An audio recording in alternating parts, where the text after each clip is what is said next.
여러분 안녕하십니까? 이번 시간에는 스스로 극단적 선택을 한 김문기 성남도시개발공사 개발사업 제1처장의 유족들이 폭탄 발언을 했다.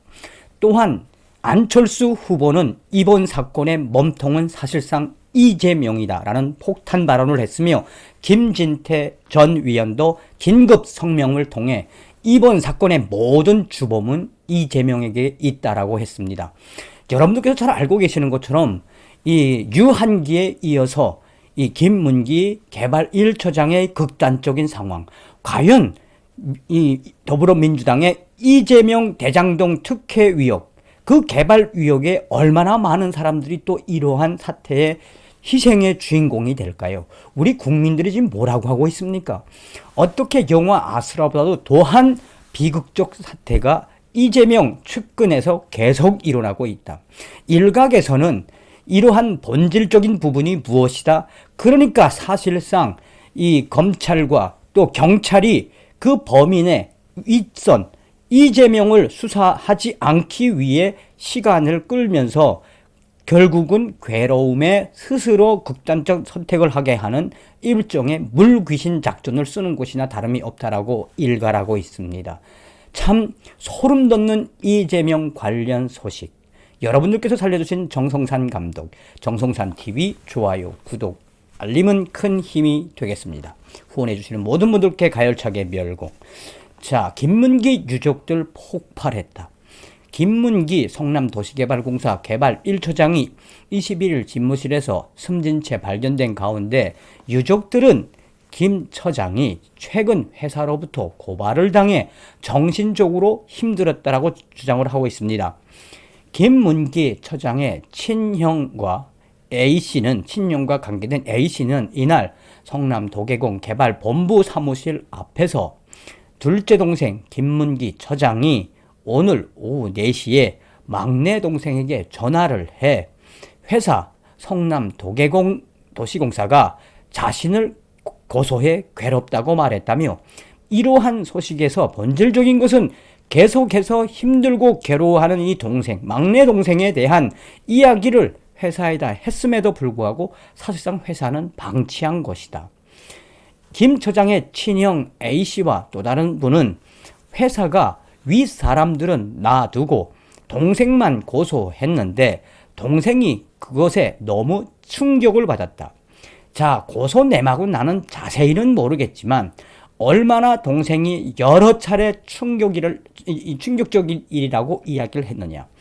회사가 동생에게 책임을 전가하려 한 것 같다. 동생은 금전적인 문제도 없다.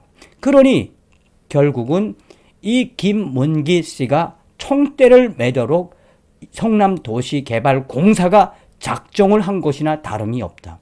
이어 그는 동생은 지금까지 검찰에서 계속 조사를 받았고 윗사람들은 아무도 책임지려고 하지 않았다며, 회사에서 유일하게 내 동생을 고소했다는 것은 결국 몸통은 놔두고 꼬리를 자르려고 한 것이 아니겠느냐며, 동생이 이러한 이 속에서 왜 극단적인 선택을 했겠는지 잘 봐야 한다. 또 중요한 부분은 뭐다? 유서를 안 쓸 동생이 아니다. 유서를 쓰지 않을 동생이 아닌데 어떻게 이렇게 극단적인 선택을 했느냐고 몰아가냐라고 전하고 있습니다.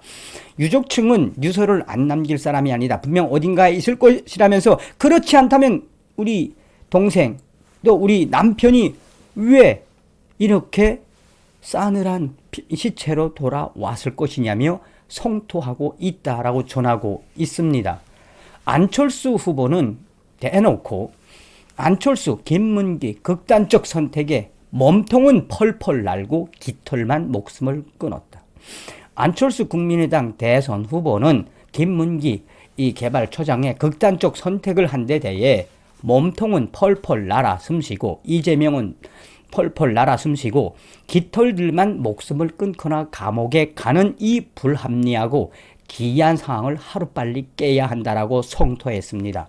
안철수 후보는 이날 오전 긴급 성명을 내고 무엇보다도 몸통 가로 열고 이재명, 몸통은 놔두고 깃털만 잡는 이재명의 검찰의 이재명은 나드는 검찰의 여당 눈높이 맞춤 수사가 이런 비극을 초래했다. 그러면서 특검 수사로 죽음의 행렬을 중단해야 한다. 안철수 후보는 대장동 게이트는 어떤 조직인지 어떤 말 못할 사연이나 상황이 있었기에 유한기 또 김문기 두 사람이나 목숨을 끊는 것인지 국민들이 궁금하고 두렵기까지 하다. 깃털에 불과한 그들이 왜 스스로 목숨을 끊을 수밖에 없었는지, 어쩌면 누구에겐가 죽음을 강요받았는지는 몸통 그분만, 가로 열고 이재명 그분만 알 것이라고 했다. 국민적 관심과 압박만이 비리의 실체를 밝히고 위협의 죽음을 막을 수 있다라며 특검을 촉구했다라고 전하고 있습니다. 이러한 소식은 김진태 전 위원도 성명을 통해 소상하게 전했습니다. 김진태 전 위원은 대장동 사건 성남 도계공 김문기 처장이 갑자기 사망했다. 중요 참고인이나 피의자가 사망한 게 한두 번이 아니다. 문재인 정부 들어 벌써 23번째라는 이야기도 있다. 최근에 유한기 씨가 그랬고 노회찬 의원도, 손혜원 위원의 남동생도 그랬다. 왜 꼭 중요한 사람들이 사라질까? 대장동 사건의 핵심은 초과 이익 환수 조항을 삭제해 화천대유 몰빵을 만든 사람이 누구냐는 것이다. 고 김문기 처장이 그 삭제를 반대했다가 윗선에 의해 결국 삭제됐다고 알려지고 있다. 이제 진실을 말해줄 사람들이 거의 안 남았다. 이재명 후보와 정진상을 조사해서 밝혀야 하는데 검찰이 조사를 안 하고 뭉개고 있으니 애꿎은 사람이 자꾸 죽어나간다. 누가 또 불행한 일을 당할지 모른다. 그래서 당장 특검을 해야 한다. 검찰은 수사 대상자 신병 관리에 책임이 있다. 주요 수사 대상자가 불안한 상태면 긴급 체포를 해서라도 불상사를 막았어야 했다. 오늘 이재명 특위에서 긴급히 중앙지검을 방문해 따질 계획이다라고 긴급 성명을 발표했습니다. 안철수 후보도 이야기한 것처럼 대장동의 몸통 그분 이재명, 왜 이렇게 소름 돋는 일들이 계속해서 나타나고 있으며, 안철수 후보가 이야기하는 본질은 우리 국민들이 대장동 특혜 의혹의 그 몸통 이재명을 다 알고 있는데 깃털만 저렇게 수사 합리화하면서 괴롭히고 있으니 우리 국민들이 불안해하고 있는 것. 나아가서 이재명을 정조준해서 이재명에 대한 수사를, 특검을 해야 한다. 서두에도 말씀을 드렸습니다만 김문기 그분의 가족들, 유족들이 뭐라고 이야기하고 있습니까? 우리 동생은 스스로 목숨을 끊을 사람이 아니다. 우리 동생에게 이 모든 걸 덤탱이를 씌우려고 했던 성남 도시개발공사. 점점 여러분들은 어떤 생각이 드십니까? 또 이재명과 관련돼서 어떤 사건들이 터질까요? 두 눈을 부릅뜨고 가야 합니다. 또한 국민의힘 윤석열 캠프 정신 바짝 차리고 가야 합니다. 다음 시간에 뵙겠습니다. 열공.